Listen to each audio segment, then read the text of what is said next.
Hey guys, Lunar Spire 1127 here. Alright, before we begin, I have to say thank you everyone for wishing me a happy birthday. It was my birthday yesterday, so people who have been wishing me a happy birthday on Google Plus, here on YouTube or on Facebook, thank you so much. I really appreciate it. Also, big shout out to Green Clan Studios. You guys are awesome.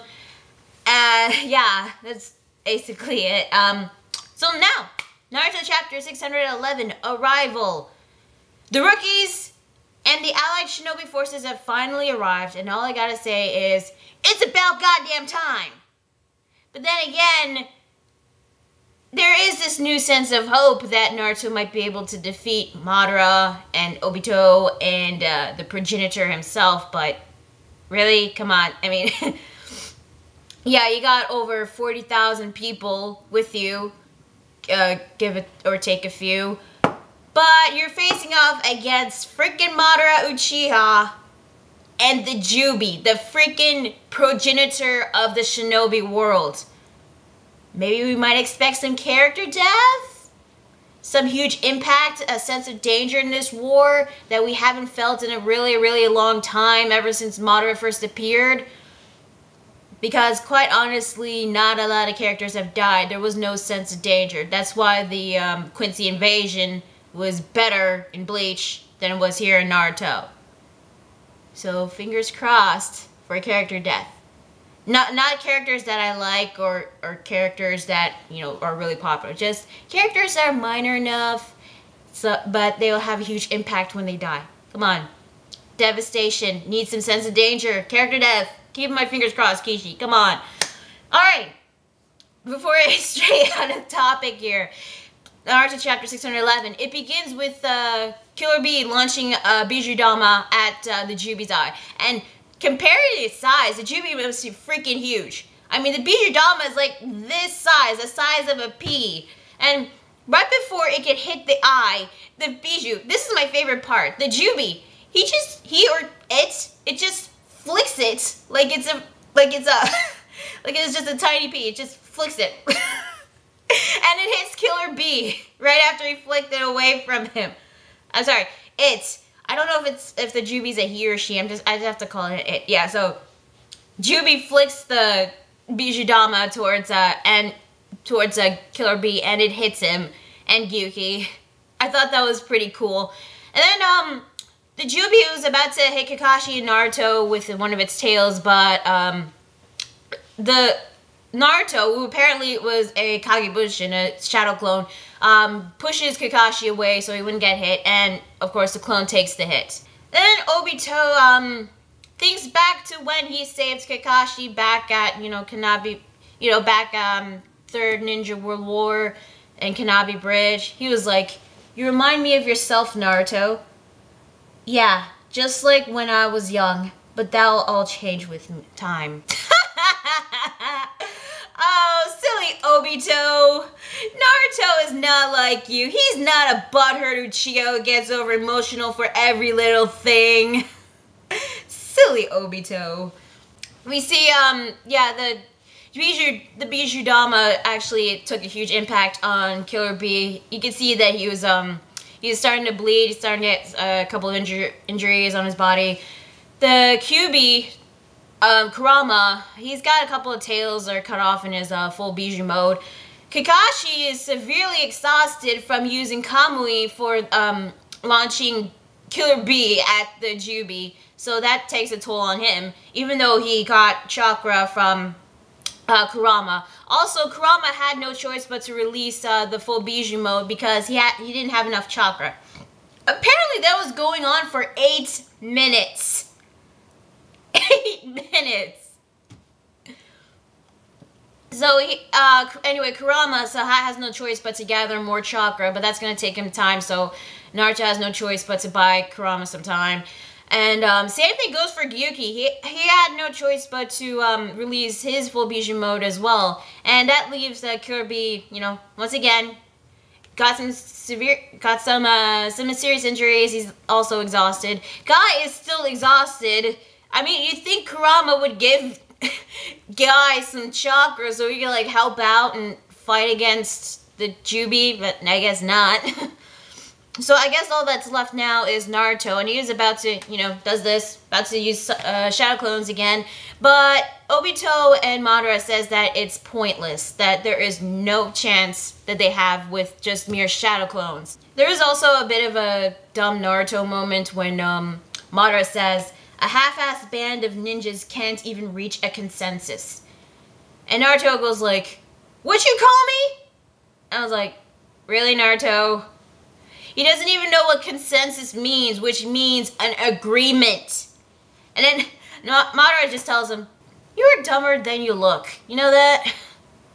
I thought that was kind of funny, although kind of stupid on Naruto's part. I mean, he doesn't know what consensus means. Then again, this is Naruto. He's not the smartest guy in the ninja world. Anyway, Obito has to start talking now. He says that, again, just like Madara says, it's useless. You're all bark, no bite. And he says, one day you'll become like me. But Naruto's like, no way, because I'm gonna become Hokage.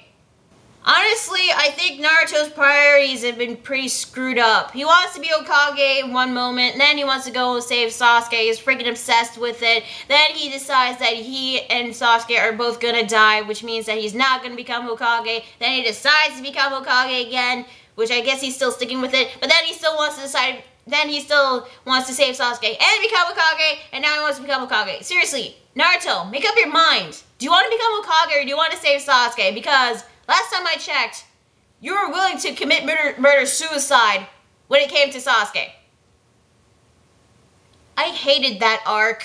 Juubi launches a Bijou Dama Sero, because it reminds me of the Sero that the Hollows launched, and is about to hit Naruto, Kakashi, Guy, and Killer Bee, but it missed. Why? Because thanks to Ino's Shinten Shino Jutsu with the power of Hinata's Byakugan. So yes, the cavalry has finally arrived. The allied shinobi forces are there. Not just the rookies, but the other members. In fact, all 5 squads are there. The Sealing Corps, the Sealing Squad, even the Healing Squad. I mean, the Medical Ninja Squad, they're all there. I guess because, no more Edo Tenseis. They could all just go to where Naruto and the others are. And I gotta say, it's about goddamn time. Seriously, it's been like over, 40 chapters? How long did it take to get there? I mean, it's not like they're being held up by any of the Zetsu clones or any more Edo Tenseis, because the Edo Tenseis are gone, and I highly doubt there are any more Zetsus. I'm gonna go on a limb and say Zetsu is dead. Especially Black Zetsu. So what, did they stop at Ichiraku Ramen or something? Anyway, before I'm gonna complain, yeah, they're all there now, and while they're there, the Aburame clan launches an insect jamming. They use their bugs to use the insect jamming jutsu, and the hidden mist ninjas use the hidden mist jutsu so they can conceal themselves and hide from the enemy. And while they're being hidden, Sakura decides to heal Kakashi. Meanwhile, back at headquarters, Ao and Unoichi and Shikaku, they're still there, I guess manning the stations. Apparently that weird sensing orb thingy apparently is starting to lose its shape, and for some reason, there's I don't know if this is a mistranslation in manga stream, but in a translation, Inochi calls Ao blue. Now I know that Ao is blue in Japanese, but I mean, it was always called Ao. Why are you calling him blue now? I thought that was kind of funny. I don't know if that was a mistranslation or anything, but I thought that was kind of funny. So they're trying to confirm the situation of what this why the sensing orb was distorted. I don't know why. I don't know if it's really important or anything. But anyway, yeah, as I said before, all 5 of the battalion squads are there. The medical squad and the sensing squad. Sorry, I thought it was sealing. It was sensing squad. All right. Even the samurai are there. Obito and Madara decide to blow away the mist using the Juubi. So Juubi just swipes one of his tails, and this huge gust of, what looks like a huge gust of dust and wind heads towards the shinobi forces. But a couple of wind-style ninja, use wind element slicing wind technique to cut away the dirt, the dust and wind. And then we get this like this huge 2-page spread of all the Allied Shinobi forces and Naruto at the front, of course. And basically the chapter ends with Naruto saying, "This is no longer a half-assed band, because take a good look. What you have here is the Ninja Alliance Jutsu, the most terrifying and awesome jutsu in ninja history. It's a jutsu that's gonna kick the infinite Tsukiyomi's ass. Wrap your useless head around that." And that's basically where the chapter ends. So 611, what did I think? I thought this was a decent chapter. But this is basically a built-up to a huge clash between the Allied Shinobi forces and Obito and Madara against the Juubi. I don't know like what Naruto and the others are really gonna do, because sure, you got like over 40,000 people, but you got the freaking progenitor of all of the Shinobi world, the Juubi itself. I mean, we've seen like how strong this thing is, even though it's incomplete. So, but you know, with the Allied Shinobi forces there, as I said before, character death, maybe? Fingers crossed? I don't know. But then, and also, Madara, freaking Madara, he took down 5 Kages when he was serious. He toyed with them, and he toyed with them until they were like very seriously injured, and he wasn't even fighting them seriously when he held back. But when he went all out against the 5 Kages, they're on the verge of death, with hopefully Tsunade going to die. So you got freaking Madara with his Rinnegan, Eternal Monkey Sharingan, the Susanoo, Mamataras, and he might know he's a Nagi, maybe.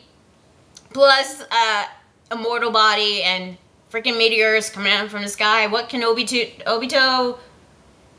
I don't know about Obito. He's got his transparency jutsu, the space-time ninjutsu he always has, but seriously, Obito, Rinnegan! You have the freaking Rinnegan! Use some Rinnegan techniques! Come on! And also, the Juubi, I mean, does he do more than just Bijou Damasero? I mean, his eye is like a fusion of the Rinnegan and the Sharingan, so maybe he could do more than that. But, you know, overall, I thought this was a decent chapter. I really did like seeing the Juubi flick that Bijou Dama towards Kyuki like it was nothing. It was like a tiny little pea heading towards him. That was kind of funny. I did like the Allied Shinobi forces finally arriving, which means that, you know, there's this new sense of hope that they might win, even though, you know, progenitor of the ninja world, but whatever. Also, I actually can't wait to see, like, maybe some of the characters finally get to do something in this war. I mean, let's be honest here. Not a lot of the characters, especially the Rookie 9, did a lot. I mean, granted, you know, Choji, Shikamaru, they did a lot. Kiba, Shino, Neji, Tenten, Lee, Hinata, they didn't do a lot. Sakura, I think she did a little bit more. I mean, well, yeah, she was healing. She wasn't at the battlefield that much, but she did confirm about the Zetsu clones disguising themselves as Shinobi members, so I guess that was actually one good thing she's done. The rest, we didn't get to see. Well, the rest, they merely did like one technique, and that was basically it. But hey, I'm actually looking forward to seeing what happens next week. I mean, what are they going to do to try to stop this Juubi? Is somebody going to die? Are we going to cut back to Sasuke and Orochimaru? I don't know, maybe. But all I know is that this was a decent chapter, and I'm definitely looking forward to seeing what's going to happen next. I can't wait to see Madara and the Juubi wreck shit up. So yeah, that's my thoughts on Naruto chapter 611. What did you guys think? Did you like it? Did you hate it? Are you looking forward to next week's chapter? Let me know in the comment section below. So that's Naruto chapter 611. I'm going to be Spiral 27, and I'll see you guys later. Bye.